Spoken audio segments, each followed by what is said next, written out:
विश्वं दर्पण दृश्यमान नगरी तुल्यं निजान्तर्गतं पश्यन्नात्मनि मायया बहिर्भूतं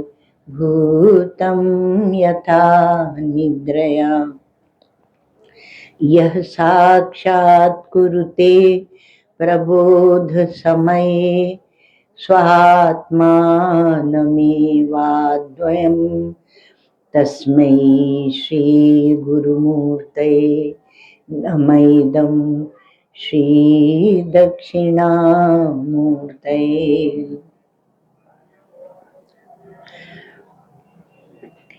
शिक्षा सर्वागमानां निखिलजनमनः पावनी कापि दीक्षा दीप्ता सर्वात्मदृष्टिर्निरवधि करुणा किं नु वात्सल्यवृष्टिः। निष्ठा ब्रह्मात्मविद्या द्युतिदलिततमस्तोम विद्वन्मणीनां श्रीपूर्णानन्दतीर्थो जगति विजयते सत्प्रतिष्ठायतीनाम्। अखण्डानन्द संबोध पूर्तये ब्रह्ममूर्तये सुधास्मित समाश्लिष्ट नेत्रांत स्फूर्तये नमः। ओम अज्ञानान्तर्गहन पतितान् आत्मविद्योपदेशैः त्रातुं लोकान् भवदवशिखा तापपापच्यमानान् मुक्त्वा मौनं वटविटपिनो मूलतो निष्पतन्ति शम्भोर्मूर्तिश्चरति भुवने शङ्कराचार्यरूपा। श्रुतिस्मृतिपुराणानाम् आलयं करुणालयं नमामि भगवत्पादं शङ्करं लोकशङ्करं। नमामि भगवत्पादं शङ्करं लोकशङ्करम्।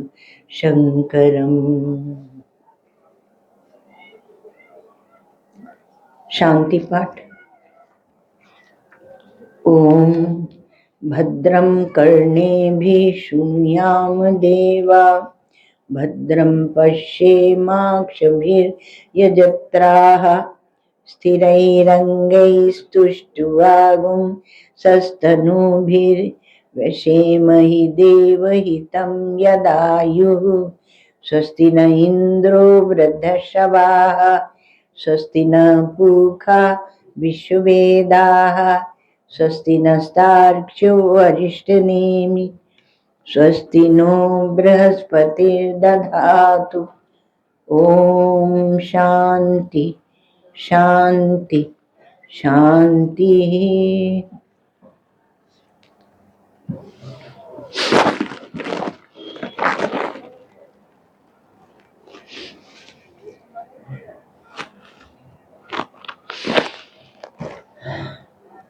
तो हम लोग ईश्वर कृपा से, तीर्थराज प्रयाग की कृपा से और माता गंगा यमुना इनकी कृपा से हम लोग चले भगवान गौड़पादाचार्य जी महाराज के साथ। तो किससे जाएंगे आप? वो बहुत विकट है महात्मा, वो महापुरुष आपका कुछ नहीं छोड़ेंगे। वो कहेंगे न तुम हमारे साथ शरीर से चल सकते हो, न मन से चल सकते हो, न बुद्धि से चल सकते हो, तब तुम चल पाओगे। तो एक एक चीज आपकी वो अलग कराएंगे, तब आपको अपने साथ लेके चलेंगे। आप जब जाते हैं ना वहाँ एयरपोर्ट में, तो आपका सारा चेकअप होता है, फिर कुछ कुछ चीज हटाई जाती है। यहाँ तो वो जब आपको लेके चलते हैं तो आपका सर्वस्व छीन लेते हैं। गोपियों का चीरहरण हुआ, अरे गोपियों का चीरहरण हुआ। हम लोग बड़े स्थूल दृष्टि से भगवान की लीलाओं का अर्थ लगाते हैं और उनकी करुणा को नहीं समझ। आइए चलें। उपासनाश्रितो धर्मो जाते ब्रह्मणि वर्तते, प्रागुत्पत्तेरजं सर्वं तेनासो कृपणः स्मृतः, अतो वक्ष्याम्यकार्पण्यम् अजाति समतां गतं, यथा न जायते किंचित् जायमानं समन्ततः। आत्मा ह्याकाशवज्जीवैर्घटाकाशैरिवोदितः, घटादिवच्च संघातैर्जाता वेतन्निदर्शनम्, घटादिषु प्रलीनेषु घटाकाशादयो यथा आकाशे संप्रलीयन्ते, तद्वज्जीवा इहात्मनि।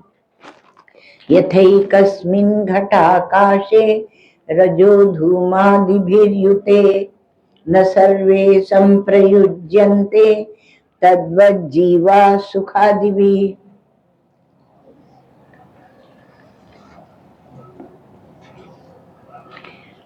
आप तो ऐसी मुक्ति चाहते थे कि जिसमें आप भी रहे, मतलब आपका व्यक्तित्व भी रहे, पर यहाँ तो मुक्ति को ही हटा दिया गया। आपकी उस मुक्ति को ही रजो धूमादिभिर्युते कह दिया। तो उसको कहा कि ये सब लेके नहीं आना। जो आपने अपने को घट मान लिया है और उसकी दीवारों के साथ ऐक्य करके विचार कर रहे हैं, वो सब ही हटाओ। तो ऐसा जो यह विचार है अद्भुत, इसमें हम लोग चल रहे हैं। तो इसमें जब हम चल रहे हैं तो आप देखिए कि इसमें एक दृष्टांत दिया कि आत्मा ही आकाशवत। तृतीय देख लें कि आत्मा क्या है, वो आकाश के समान है और जीव जो है वो घटाकाश के समान उसमें उदित हो गए हैं। घटादिवच्च संघाते, और संघात क्या है, घटादि के समान है। जाता वेतन निदर्शनम, अब जब तक कहता रहेगा मैं घट हूं मैं घट हूं, तो उसकी क्या गति होगी। आप खुद ही नश्वरता को स्वीकृति देकर बैठे हुए हैं। घटादिवच्च संगाते जाता एतन निदर्शनम।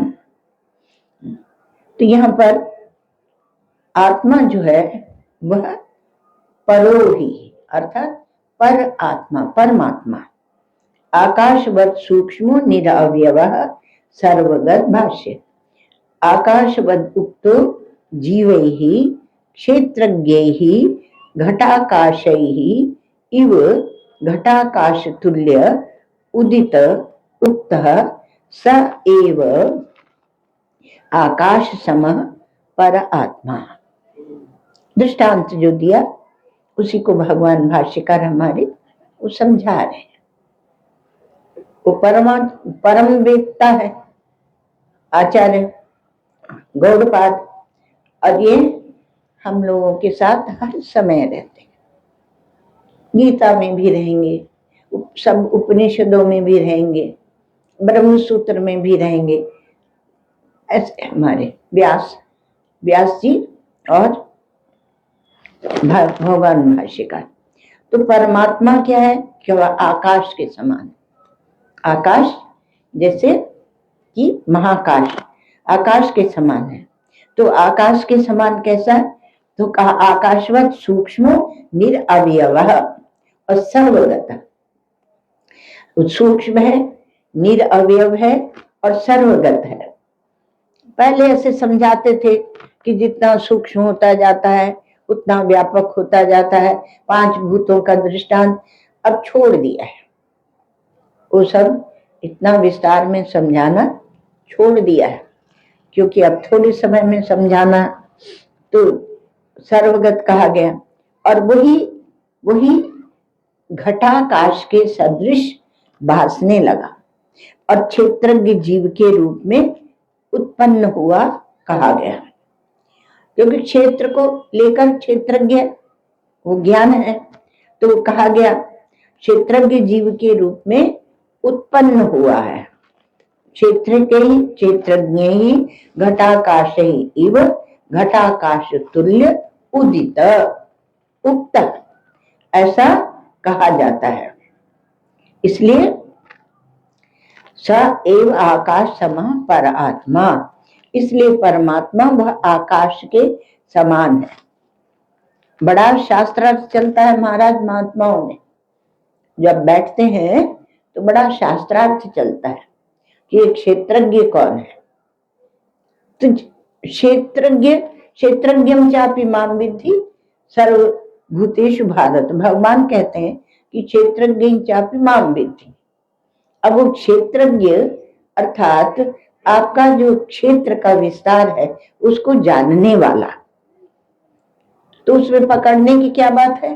क्षेत्र नहीं पकड़ना है, ज्ञान पकड़ना है। जो ज्ञान है उसको पकड़ना है, तब आपको यह अजातिवाद की बात आपको समझ में आएगी। तो कल हम लोगों ने थोड़ा सा विचार किया था, पहले भाष्य और थोड़ा सा देख लें। अथवा घटाकाशे ही यथा आकाश उदित उत्पन्न तथा परो जीवात्म भी उत्पन्न। अथवा तो यूं समझो बोल रहे हैं भाष्यकार भगवान कि जिस प्रकार घटाकाशों के रूप में आकाश उत्पन्न हुआ, पैदा हो गया आकाश घटाकाश के रूप में, तो घटाकाश ही इव उदित। घटाकाश उत्पन्न हुआ मतलब आकाश नहीं उत्पन्न हुआ, वो घट की जो आकृति बनी है उसमें हम चिपक के बैठ गए, और फिर तो वो तो टूटेगी, वो फूटेगी, वो मरेगा।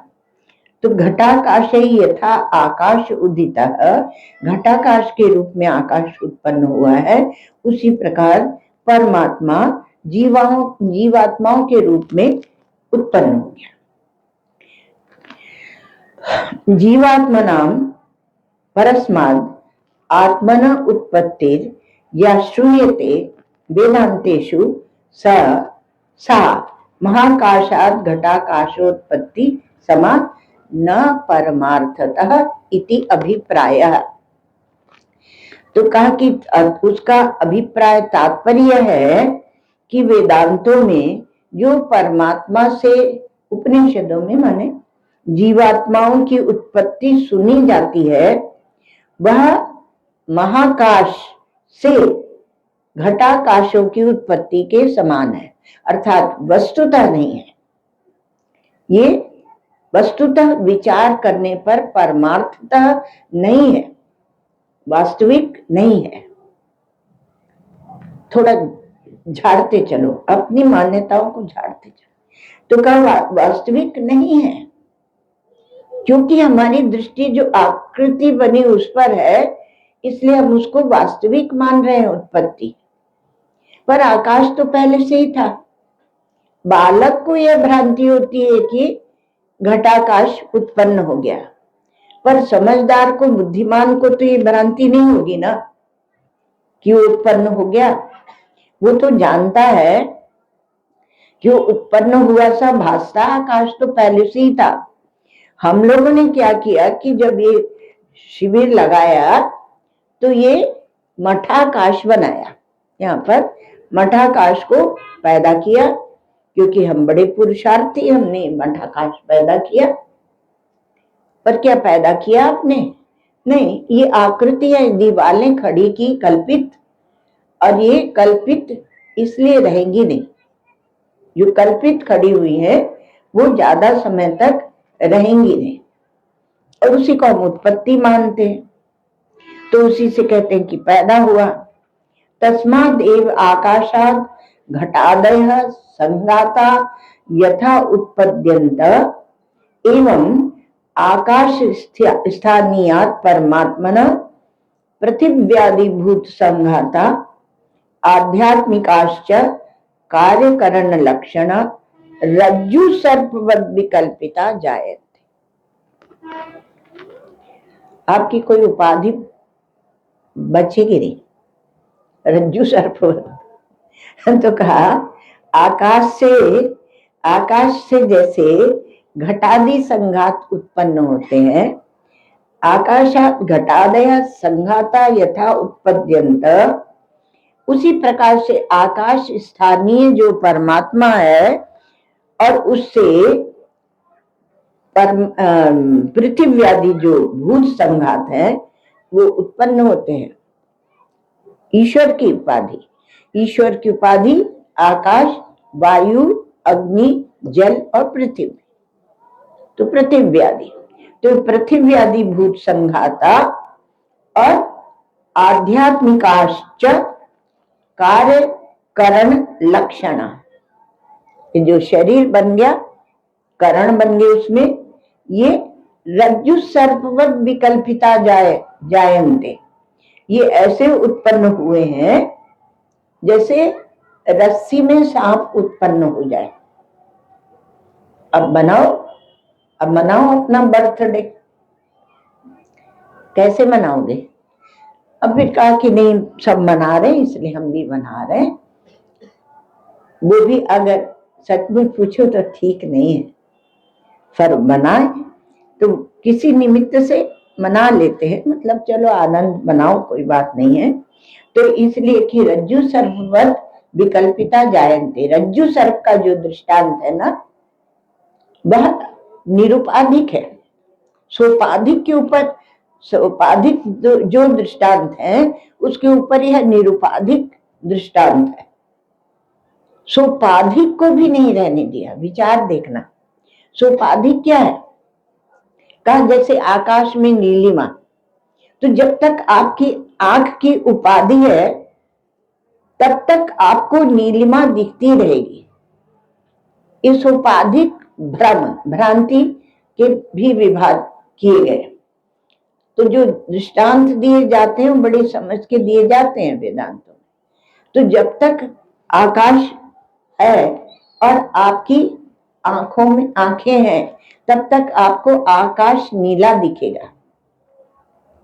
पर रज्जु में सांप जो दिखता है, जब प्रकाश होता है तो सांप था ही नहीं, तीन काल में नहीं था, त्रिकाल में मिथ्या, त्रिकाल में मिथ्या। इसलिए घबराते हैं, वेदांत की भूमिका में जाने में परेशान होते, घबराते हैं। बोले हमारा सब कुछ छुड़ा लेंगे, कह देंगे त्रिकाल में मिथ्या, पहले भी नहीं था, बाद में। हमारे गौड़पादाचार्य महाराज तो कहते आदावंते चयन्नास्ति, वही तथ्य में कह के आए हैं।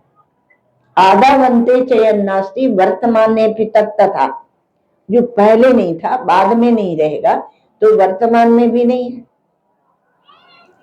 वितथैहि सदृशा संतो अवितथाइव लक्षिता।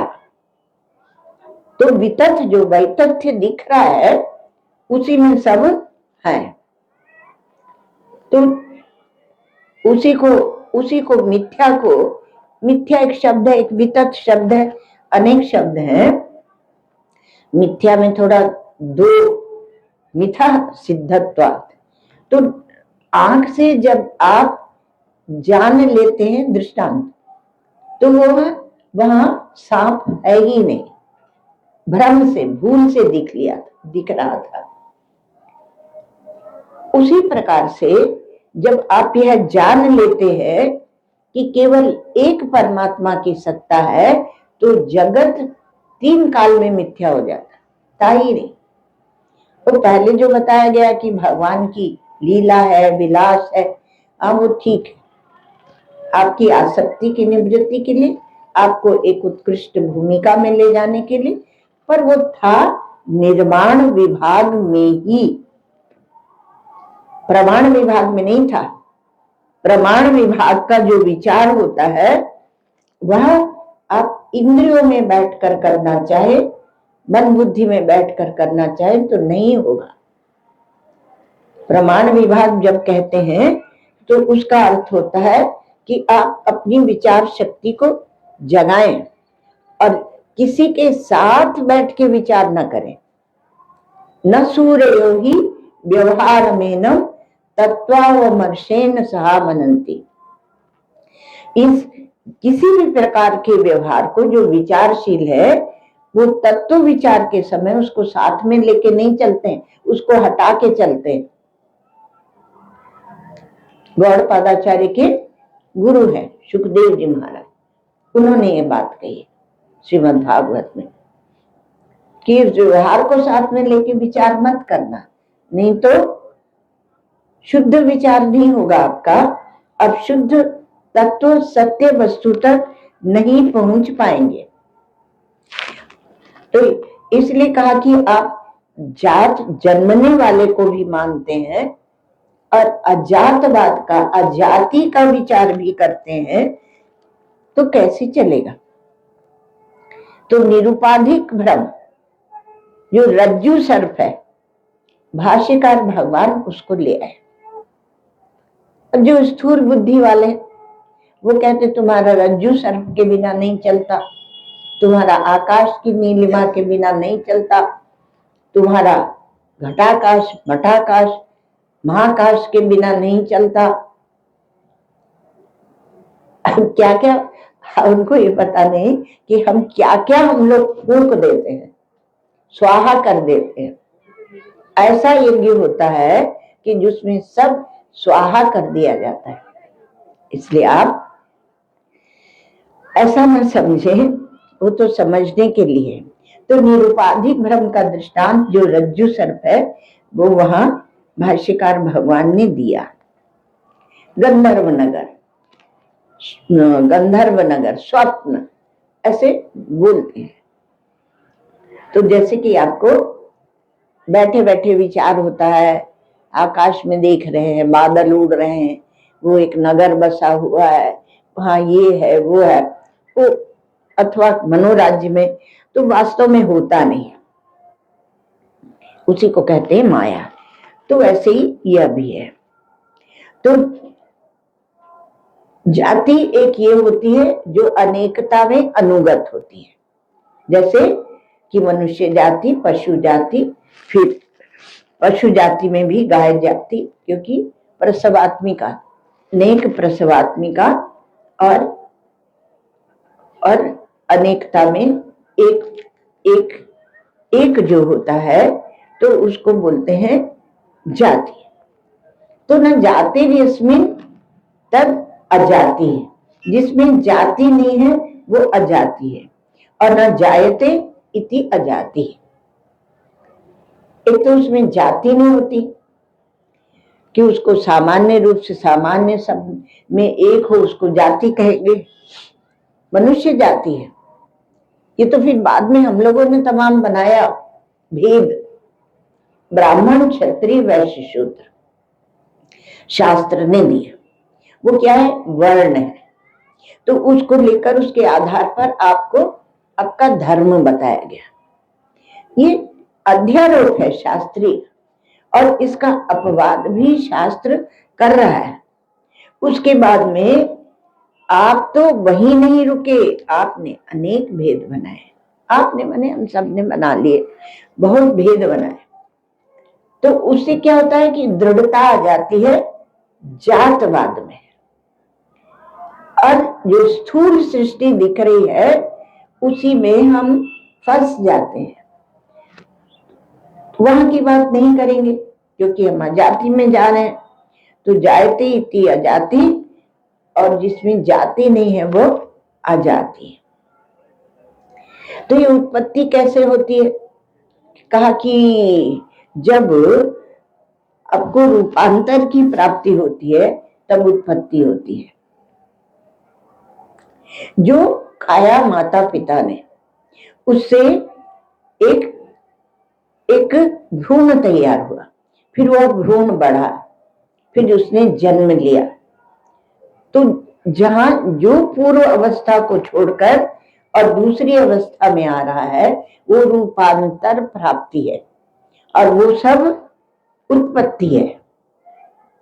उसी शिशु से बालक उत्पन्न हुआ, बालक से कुमार उत्पन्न हुआ, कुमार से युवा उत्पन्न हुआ, युवा से वृद्ध उत्पन्न हो गया, वृद्ध से वो शव हो गया, और शव में भी परिवर्तन होता है, फूलता है, पचकता है, नष्ट होता है, 5 भूतों को जाता है, क्योंकि वहीं से आया था तो वहीं जाएगा।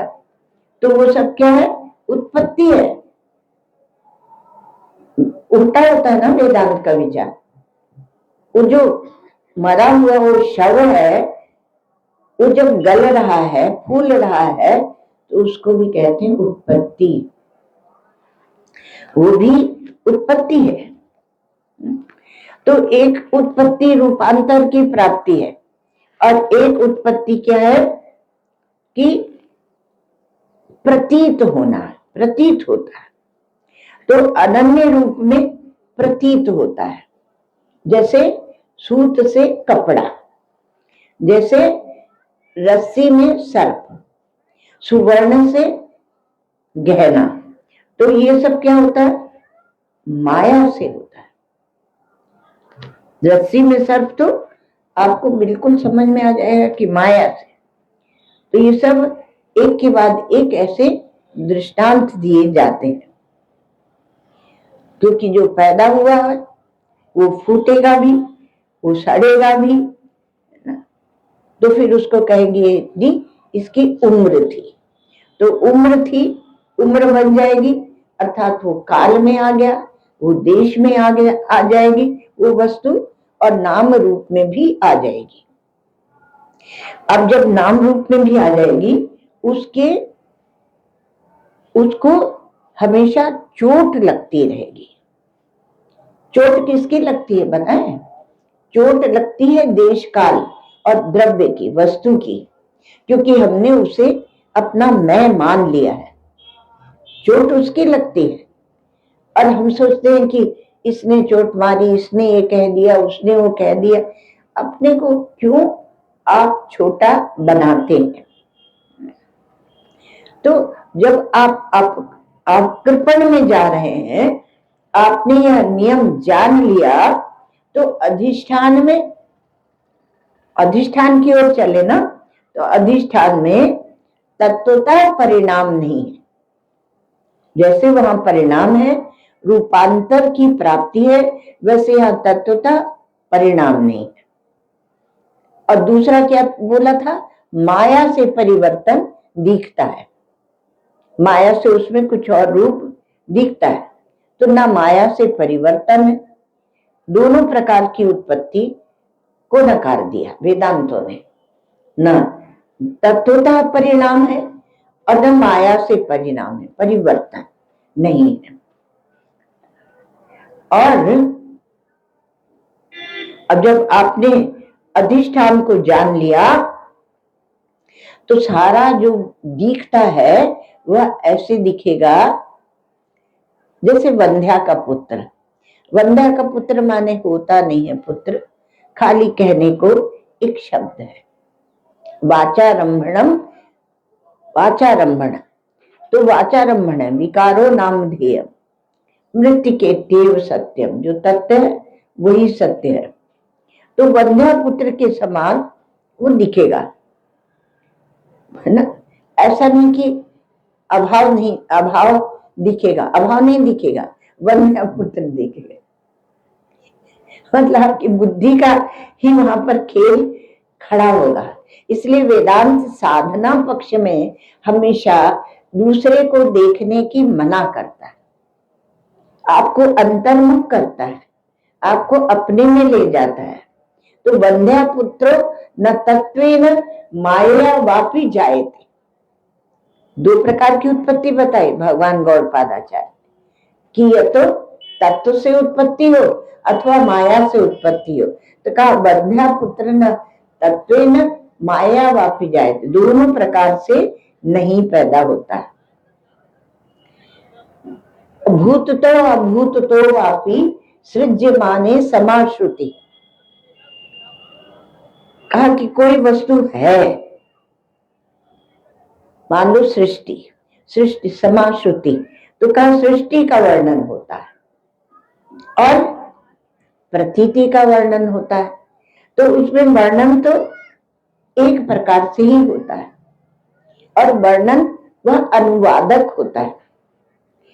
तो वहां पर मूल तत्व का निरूपण नहीं होता है। इसको थोड़ा सा दूसरा एक विचार आ गया तो आपको थोड़ा स्पष्ट कर दें कि जैसे आप कोई कहानी कहते हैं या वर्णन करते हैं, मान लो सामने एक दुर्घटना हुई, तो एक ने देखा और आके वर्णन किया और दूसरा घटना नहीं हुई और कल्पना से वर्णन कर रहा है। एक बार ऐसा हुआ, बच्चे को कहानी सुनाते हैं, ऐसा हुआ तो कल्पना से वर्णन कर रहा है। तो जो देख कर वर्णन कर रहा है उसका वर्णन और जो कल्पना करके वर्णन कर रहा है उसका वर्णन, दोनों समान होंगे। इसलिए जब तब पूछते हैं ना कि तब फिर सृष्टि का निरूपण क्यों है, तो काल्पनिक है वो। तो काल्पनिक कैसे होता है, कहा कि ऐसे ही जैसे कि आप जब जाते हैं समुद्र के किनारे तो आप कहते हैं समुद्र नीला है, गंगा गंगा कैसी है, तो कहा कि गंगा हरी है अथवा पीली है। तो हम प्रतीति का अनुवाद वहां करते हैं, न हरा होता है न नीला रंग होता है, पर हमें जो प्रतीत होता है उस प्रतीति का अनुवाद करते हैं। तो उससे क्या है कि यथार्थ जो वस्तु है उसका अपलाप वहां नहीं होता है कि कुछ पैदा होने लगता है, ये नहीं होता है। तो वस्तु सत्ता का जब निरूपण होता है तो हमारी श्रुतियां जो सृष्टि का क्रम बता रही थी तो वही क्या बोलती हैं, अपूर्वम अनपरम अनंतरम अबाह्यम, ऐसे निरूपण करती कि पहले नहीं, अपूर्वम अनपरम, अर्थात पहले नहीं था, बाद में नहीं है, अंदर नहीं है, बाहर नहीं है। तो फिर ये परिवर्तन जो है वो क्या है, उसकी केवल प्रतीति होती है और उस परिवर्तन की प्रतीति को ही हम उत्पत्ति कहते हैं, हम उसे उत्पत्ति कहने लगते हैं और उसी उत्पत्ति को हम कहते हैं सृष्टि। सृष्टि हुई, सृष्टि भगवान ने सृष्टि की और भगवान शंकर ने प्रलय कर दिया। बड़े कठोर है भगवान। कल किसी ने पूछा था कि भगवान तो इतने सौम्य है, शांत है, फिर इतना कठिन कठिन नियम क्यों बनाते हैं। मतलब कहीं ना कहीं बुद्धि में उसके भगवान की सौम्यता, शांति बैठी हुई है। तो फिर सौम्य है, शांत है, फिर प्रलय क्यों कर देते हैं, हिंसक क्यों बन जाते हैं। सोचना जब सिद्धांत की दृष्टि से कि क्या वो प्रलय करते और वो प्रलय उनकी करुणा है अथवा उनकी ओर से कोई क्रोध है, हिंसा है, वो क्या है? यदि आप सत्य के जिज्ञासु हैं तो वह प्रलय आपके लिए कल्याणकारी है। शिव, शिव माने कल्याण, तो कल्याणकारी है। और यदि आपके अंदर सत्य की जिज्ञासा नहीं है तब उस गति का क्या क्या वर्णन करना, वो आप जानते हैं। अवस्था से अवस्थांतर में, उत्पत्ति और सृष्टि में, तो वस्तु का जो बदलना है न तत्व से उसकी प्रतीति होती है और न माया से, जिसने सत्य को देख लिया, सत्य को। क्योंकि वस्तु नहीं बदलती है और वस्तु सत्य को जानने वाला जानता है कि वस्तु में कोई परिवर्तन नहीं होता, जो जड़ है उसमें ही परिवर्तन होता है। तो केवल जड़ जो होता है वह बदलता है, वहां उस परिवर्तन से साक्षी नहीं बदलता है। जैसे बाहर कुछ परिवर्तन हो रहा है तो आपकी आंख नहीं बदलती है, आंख ज्यों की त्यों रहती है। तो केवल साक्षी को जब देखते हैं तो वह उसमें परिवर्तन नहीं है और बाहर जो वस्तु है उनमें परिवर्तन है। तो दो वस्तु होंगी, जब दो वस्तु होंगी तभी आप उसको अनुभव की दृष्टि से देखेंगे कि अन्य सच्चा है कि हम सच्चे हैं। कोई पूरा जीवन दूसरे को देखने में ही बिता देते हैं, स्वयं को देखते ही नहीं। इसलिए कहा कि देखो, आप अपने अनुभव की प्रणाली में आ जाइए, आप इंद्रिय जगत में मत जाइए। गौड़पादाचार्य जी महाराज जब अजाति कहते हैं तो अजाति और पूरे समय उसका निरूपण करते हैं। अजातवाद, दृष्टि सृष्टिवाद, एक जीववाद, इसी की बात बोलते हैं। और भाष्यकार भगवान अंत में क्या कहते हैं कि ऐसे है हमारे प्रज्ञा वैशाख वेद शुभित जल निधे वेद नामनो अंतरस्थम। जो वेद है एक समुद्र के समान, उसका मंथन करके और निकाला यह आपको कारिकाएं दी भगवान गौड़पादाचार्य ने, परम गुरु ममु। तो उन्होंने ये कारिकाएं दी, क्यों?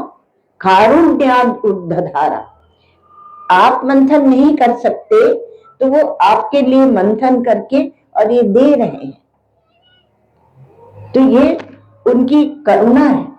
कारुण्याद उद्धधारा अमृतम इदम, जो देवताओं को भी दुर्लभ है वह अमृत निकाल के प्राणियों को दे दिया, भूतों को दे दिया। ऐसे उनके सामने हम कैसे प्रणाम करें? उनकी बात को समझ लेना ही उन्हें सम्मान देना है। पाद पाते नतोस्मि। तो जब दो वस्तु होती है तब आप वहां पर दूसरी प्रकार विचार करते हैं, वो सच्चा है कि हम सच्चे हैं ये। लेकिन जब आप केवल अपने अनुभव में रहते हैं तब वो प्रणाली दूसरी होती है, और जब आप केवल अपने अनुभव में रहते हैं तब उसी को कहते हैं प्रमाण विभाग।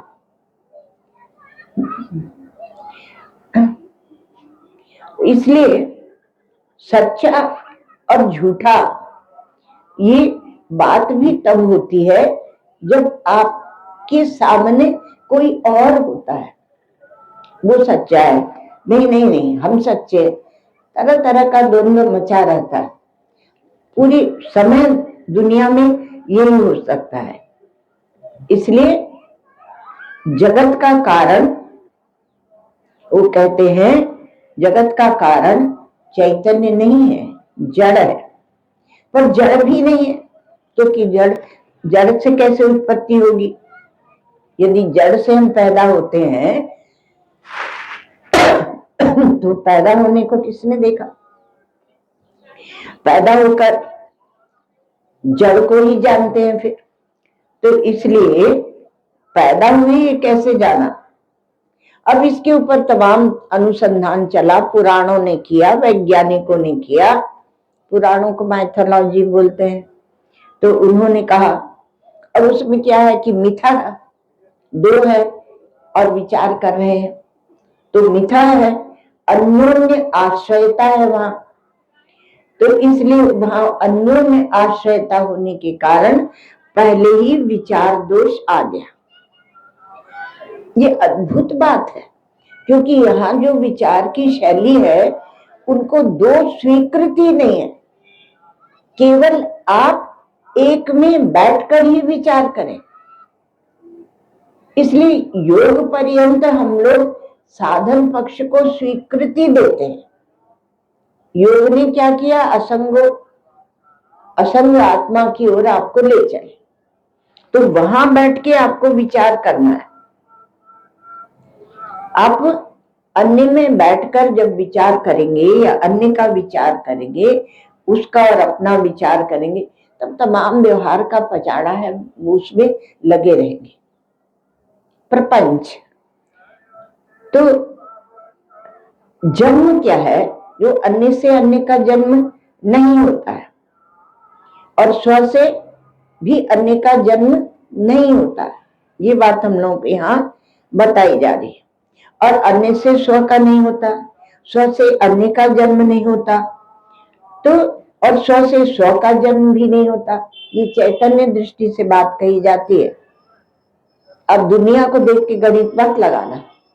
जब अजाति बताने के लिए आपको ये बताते हैं कि जन्म नहीं होता है, क्योंकि अन्य से अन्य का जन्म नहीं होता, माने जड़ से जड़ का जन्म नहीं होता, स्व से स्व का जन्म नहीं होता, स्व से अन्य का जन्म नहीं होता, अन्य से स्व का जन्म नहीं होता। जितनी कोटियां आपने बना रखी हैं, कोटि, उन कोटियों को निरस्त करते जाना। चतुष्कोटि विनिर्मुक्त ब्रह्म, ऐसे एक शब्द बोला जाता है। तो इसमें क्या है कि विचार का यदि आप उसको शुद्ध नहीं करते हैं, अन्य स्व के विचार में पड़े रहते हैं, तो आपका विचार शुद्ध नहीं है। यह तो शुद्ध विचार करने में जो समर्थ हो वह आए। तो यहां तो केवल जो अद्वैत तत्व है उसी का विचार है। इसलिए परमात्मा का जो अजत्व है वह विलक्षण है, वह अद्भुत है। और इसलिए वहां क्या बोलते हैं, अब कौन किसको पकड़ता है देखना। अजाय मानो बहुधा विजायते, वे भगवान कह देते हैं कि अजाय मानो बहुधा विजायते। वो जो अजन्मा है वह बहुत प्रकार से जन्म ले रहा है, बहुत प्रकार से दिख रहा है, जन्म ले रहा है। तो माने जितना जायमान है वो भी उसका ही स्वरूप है, जायमान भी जिसका स्वरूप है। और न कश्चित जायते जीव संभवो अस्य न विद्यते। जीव ईश्वर का भेद समाप्त, एक जीववाद। न कश्चित जायते जीव, और उसका संभव, उसका उत्पन्न होना संभव नहीं है। संभव माने उत्पन्न होना, बनता नहीं है। न विद्यते, तो आज भी हो गए और जायमान भी हो गए। वो कब संभव है? जबकि प्रतीयमान जायमानता हो, हमने उसे ठोस बना लिया। तो प्रतीयमान जायमानता है और हमने उसको ठोस बनाया, क्योंकि हम ये दृश्य प्रपंच को छोड़ नहीं सकते। कृपण है, गाली देने के लिए एक शब्द है उनके पास, कृपण। क्यों नहीं छोड़ता है कंजूस? छोड़ दे। भगवान कह रहे गौड़पादाचार्य जी महाराज। तो अब कहा कि सर्वज्ञ जब कहते हैं उस परमात्मा को, तो उस सर्व भी है और ज्ञ भी है। कहा महाराज ये बात सब बहुत आप लोग बातें बनाते समझ में नहीं। उसका अर्थ है सर्व बाधित है और ज्ञान स्वरूप परमात्मा है। तो सब ये बाधित है। बाधित शब्द भी सबको समझ में नहीं आता है। तो ये अजाति तत्व है, इसमें और कुछ है नहीं। आप सत्य को जानने चलना चाहते हैं और असत्य को की पोटली साथ में बांध के ले जाना चाहते, तो स्वीकृत नहीं है। तो हमारे आचार्य कहते हैं कि पहले अपने इस पोटली को तुम छोड़ दो। सत्य तो धरा का धरा है, हाजरा हजूर है, साक्षात अपरोक्ष है। यह साक्षात अपरोक्षात ब्रह्म। फिर क्यों नहीं जान पाते? क्योंकि हम वो पोटली को साथ में लिए रहते हैं, तो उसी के बोझ से कराते रहते हैं, आए है आए है। तो जायमान जितना है वह अध्यस्त है, दूसरी भाषा में बोलते हैं। और अधिष्ठान वह सत्य है। तो जो अध्यस्त है वह किस लिए है? वो अधिष्ठान को समझाने के लिए। बहुधा विजायते जो है वो अजायमानों को समझाने के लिए, क्योंकि कोई शब्दों में तो समझाएंगे आपको वह सत्य, तो अधिष्ठान को समझाने के लिए। तो क्या किया गया समझाने के लिए? कहा ऐसी एक कल्पना की गई। बहुत सी कल्पनाओं को हम ठोस बनाए बैठे हैं, तो जो वेद भगवान की कल्पना है उसको हम स्वीकृति नहीं दे रहे हैं। उनकी कल्पना में आ जाओ। और अधिष्ठान स्वयं अज है, ये बात कही जा रही है। तो अध्यस्त को जब हम लेते हैं तो अधिष्ठान को समझना पड़ता है। अध्यस्त है अर्थात ये बात थोपी हुई है, आरोपित है। तो कहाँ आरोपित है उसकी ओर दृष्टि आपकी जाएगी, उसको समझना पड़ता है। क्योंकि आपकी दृष्टि आबद्ध है। आबद्ध दृष्टि को मुक्त दृष्टि किया जाता है। दृष्टि अर्थात चैतन्य। नहीं दृष्टुर दृष्टे विपरिलोपो विद्यते अविनाशित्वात्। हमारे उपनिषदों में कहा कि दृष्टा की दृष्टि का कभी लोप नहीं होता। और आप जो सत्य को नहीं देख सकता उसको सब उल्टा उल्टा दिखने लगता है। तो मन मरीचिका के जल के समान, उसके समान दिखने लगता है। तो परमार्थ की जो खोज है वह बड़ी खोज है, वो कोई छोटी खोज नहीं है कि आप छोटी छोटी खोज को लिए रखें और फिर परमार्थ की खोज भी करें। तो चीज जहां दिखाई पड़ती है वहां जब वो होती नहीं है तो केवल देखने वाले की दृष्टि से ही वह मालूम पड़ती है। चीज जो भी वस्तु दिखाई पड़ती है वो देखने वाले की दृष्टि से मालूम पड़े तो वस्तुतः नहीं होती है, सच में नहीं होती है। अर्थात दो चीज कर दी, देखना और होना। और आप देखते हैं कि एक ही घटना आपके व्यवहार में आ जाइए, एक ही घटना को सब कितनी प्रकार से देखते हैं। कोई कैसे देखते हैं, कोई कैसे देखते हैं।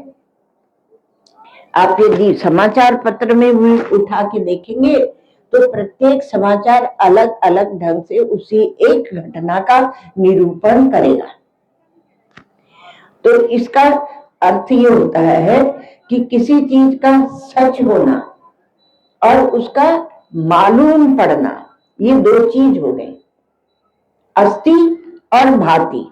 अस्ति माने होना और मालूम पड़ना माने भाति। आपको मालूम पड़ना, आपको दिखना, समझ में आना जिस प्रकार से। तो ज्ञान और ज्ञान के विषय का आप अलगाव कीजिए। तो जो चीज जानी जाती है उससे, उस चीज से आप ज्ञान को अलग कर लीजिए, अपने ज्ञान को अलग कर लीजिए। फिर देखें तो चीज वहां है या नहीं। चीज माने वस्तु, जो भी पदार्थ दृश्य जो देखते हैं तो वहां है या नहीं। तो यह जब आप देखते हैं तो देखो वहां है या नहीं, तो ऐसा लगेगा कि वहां नहीं है विचार करने पर। तो जो नहीं मतलब कभी होती है कभी नहीं होती है, तो उसे ही है, पर उसे हम अस्ति नहीं कह सकते। अब ब्रह्म तत्व का विचार करें तो ब्रह्म को आप क्या कहेंगे? अस्ति। तो कहा कि जो अस्ति अस्ति करके हम देखते हैं तो वो प्रायः करके होता नहीं है, ऐसा हम अपने अनुभव से समझे। पूरी जागृत अवस्था स्वप्न में होती नहीं है, कुछ दूसरी दुनिया बनती है। और गहरी नींद में जब सुषुप्ति में जाते हैं तो सब अभाव में चला जाता है। तो हम क्यों ये कहा जाता है कि ब्रह्म ही एकमात्र ज्ञेय है, उसी को जानो। तो ये अस्ति जो है ना, अस्ति और ज्ञेय, तो कहा कि अस्ति और नास्ति ये दोनों अनिर्वचनीय है। ना सदासित नो असदासित तदानीम। तदानीम माने अनिर्वचनीय है, वहां पर माया लगी हुई है, अनिर्वाच्य। इसको अनिर्वाच्य सिद्धांत भी, जब बौद्ध ये कहते हैं, दूसरे दर्शन वाले कहते हैं कि तुम लोग तो मायावादी हो, द्वैती खास करके कहते हैं कि तुम तो मायावादी हो, कि तुम माया को सिद्ध करते हो। तो हम मायावादी नहीं है, हम अनिर्वचनीयता को दिखाने के लिए एक माया शब्द लाए। तो अनिर्वाच्य सिद्धांत है, और इसलिए किसी वस्तु को जब अस्ति कहते हैं तो सोचते हैं सामने दिखे तब अस्ति है, पर ब्रह्म तो अस्ति होते हुए भी आपको आपकी इंद्रियों से दिखता नहीं, तो उसे नास्तिक कहेंगे क्या? इसी प्रकार से तो नास्तिक सिद्धांत खड़े हुए। ध्यान देना, हम लोग प्रमाण के विभाग में हैं, और इसलिए नास्तिक इस प्रकार खड़े हो जाते हैं क्योंकि वो इंद्रियों से, मन से, बुद्धि से, युक्ति से, तर्क से विचार करते हैं। तो इसलिए हमारे देश के विचारकों ने, हमारे ऋषि मुनियों ने करुणा करके कहा कि तुम प्रमाण को मानो। और प्रमाण क्या है? वेद है प्रमाण, और वेदांत है प्रमाण। वेदांतो नामो उपनिषद प्रमाणम। तो ब्रह्म को जानना है तो हमारे पास उपनिषद प्रमाण है। तो प्रमाण की दृष्टि से विचार करना पड़ेगा। वेदांत का श्रवण करो, वेदांत का श्रवण करो। क्यों? इसलिए कि तुम्हारे संस्कार बदलेंगे। जो बुद्धि संस्काराक्रांत है, दुनियादारी के संस्कारों से आक्रांत हो रही है, वासना वासित हो रही है, वो बदल जाएगी। और आप जब विचार करेंगे तो प्रमाण के अनुसार विचार करेंगे। ये प्रमाण का अपना स्वयं का बल है कि वो आपको सत्य दिखाएगा, वो प्रमाण का बल होता है। पर आप उस प्रमाण के बल को जागने तो दें। आपकी आंख है तो ये काला माइक आपको दिखाएगी, आंख है तो उसी प्रकार से। पर हम समझते हैं कि हम जिस प्रकार से इंद्रियों से देखते हैं, और इंद्रियां प्रमाण होती है और विषय प्रमेय होते हैं, उसी प्रकार से यह ब्रह्म भी ज्ञेय बनेगा। तो ब्रह्म ये नहीं करता। तो ब्रह्म ये नहीं बनता है। इसलिए थोड़ा सा रुक कर और आप इस पर ध्यान दें, इसको ध्यान दीजिए कि क्या अस्ति है क्या नास्ति है। तो कहा ब्रह्म अस्ति, तो कहा नहीं ब्रह्म नास्ति। परमात्मा है, तो कहा नहीं है। वो ईश्वर को लेके बड़ा विवाद चलता है। तुम हमारे पूज्य करपात्री जी महाराज कहते थे कि तुम अगर ईश्वर को नहीं मानते हो नास्तिक महाराज, तुम कम्युनिस्ट के साथ लड़ते थे। तो बोलते तुम अगर उनको नहीं मानते हो और कहीं ईश्वर निकल आया तो अभी तो तुम इंद्रियों में बैठो, कहीं ईश्वर निकल आया तो तुम्हारा तो सारा विचार खत्म हो जाएगा। और परमहंस देव ने तो ऐसे, रामकृष्ण परमहंस ने तो क्या किया, एक नास्तिक आया और बड़ी युक्ति तर्क से सिद्ध कर रहा कि ईश्वर नहीं है, तो सुन रहे और मुस्कुरा रहे, खुश हो रहे। थोड़ी दूर खड़े थे या बैठे थे तो पास खिसक आए, फिर उसको देख के मुस्कुरा रहे, फिर और पास खिसक आए, फिर उसको प्यार करने लगे। फिर उस नास्तिक को बड़ा उत्साह बढ़ गया। उसने और युक्ति तर्क से ईश्वर नहीं है सिद्ध किया। उसके बाद उन्होंने उसको गले से लगा लिया। तो नास्तिक ने कहा कि परमहंस जी महाराज, अब तो आपने मान लिया ना कि ईश्वर नहीं है।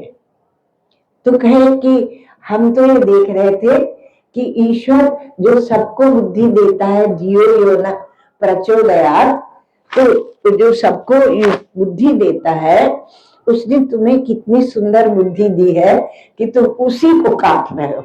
जिसने बुद्धि दी उसी को तुम काट रहे हो। कितनी सुंदर बुद्धि तुम्हें दी है। अब वो अवाक रह गया, उसका सारा करा कराया धराया वो फट से चला गया। तो ऐसे क्या है कि हम लोग कहां फंसे हुए हैं। तो बुद्धि का कौन आश्रय? तो अस्ति ये सब जो है ये अनिर्वचनीयता को दिखाने के लिए अस्ति नास्ति है। तो इस पर ध्यान दें कि बुद्धि का विषय क्या है और बुद्धि का आश्रय क्या है। बुद्धि का विषय हम इंद्रिय बनाते हैं, सेंस ऑर्गन्स बनाते हैं, उनके द्वारा जो देखते हैं उसी को बुद्धि का विषय बनाते हैं।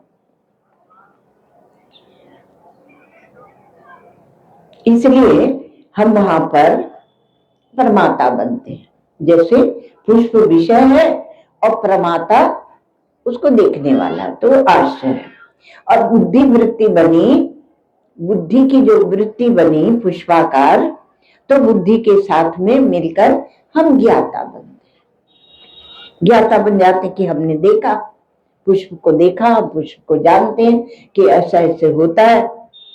तो आंख है ज्ञान का कारण और फूल को हम नेत्र के द्वारा देखते हैं, वो बुद्धि का विषय बनता है। तो नेत्र और बुद्धि वृत्ति का आश्रय वह कौन है?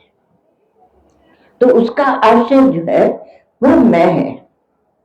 तो जब अंत में जाके मैं सिद्ध होता है तो वहीं परमात्मा को खोजो ना, बाहर कहाँ खोज रहे हो? इतना स्थूल बना दिया पंथाई लोगों ने, मजहबी मतवादी लोगों ने, इतना परमात्मा को प्राप्त होते हुए भी उसे अप्राप्त बना दिया, उसे स्थूल बना दिया। आपको स्वयं दिख रहा है कि विषय में नहीं है, वह आश्रय में है। फूल तो है तो अस्थि है ना, फूल को तो आप अस्थि कह रहे हैं और उसको हटा दिया तो हो गया नास्ति। अस्थि माने है और नास्ति माने नहीं है, तो हो गया नास्ति। तो आंख के पीछे फूल के होने और न होने से नहीं होता है। आग के पीछे जो बैठा है वह तो है ही, तो वो है ही। तो बुद्धि के होने और न होने, ऐसे बुद्धि की वृत्तियां, तो बुद्धि के होने और न होने का भी वो जो आश्रय है उस पर कोई प्रभाव नहीं पड़ता है, उस पर प्रभाव नहीं है। वह वस्तु जो है वह अन्य है, पृथक है, और आपकी इंद्रियां भी पृथक है, इसलिए वो अन्योन्याश्रय। और उसी अन्योन्याश्रय अन्य उसका पर जो आश्रय है, जो मैं है, वह प्रत्यक है। प्रत्यक अर्थात आपके अंदर अंतर्यामी रूप से है, क्योंकि अद्वैत जो है वह प्राज्ञ उसको लेकर है, तो वह प्रत्यक है। तो अन्य और अन्य, तो कहा कि बुद्धि के सोने पर भी मैं नहीं मरता हूं, मैं नहीं मरता। नास्ति माने अभाव। तो ये अभाव का विचार समय कब शुरू किया था भूल गए हैं, समय हो गया ना। ओम सर्वे भवन्तु सुखिनः, सर्वे सन्तु निरामयाः, सर्वे भद्राणि पश्यन्तु, मा कश्चित् दुःखभाग् भवेत्। असतो मा सद्गमय, तमसो मा ज्योतिर्गमय, मृत्योर्मामृतं गमय। ओम पूर्णमदः पूर्णमिदं पूर्णात् पूर्णमुदच्यते, पूर्णस्य पूर्णमादाय पूर्णमेवावशिष्यते। ओम शांति शांति शांति। हमारे शायद डॉक्टर साहब आ गए हैं, विराज जी माता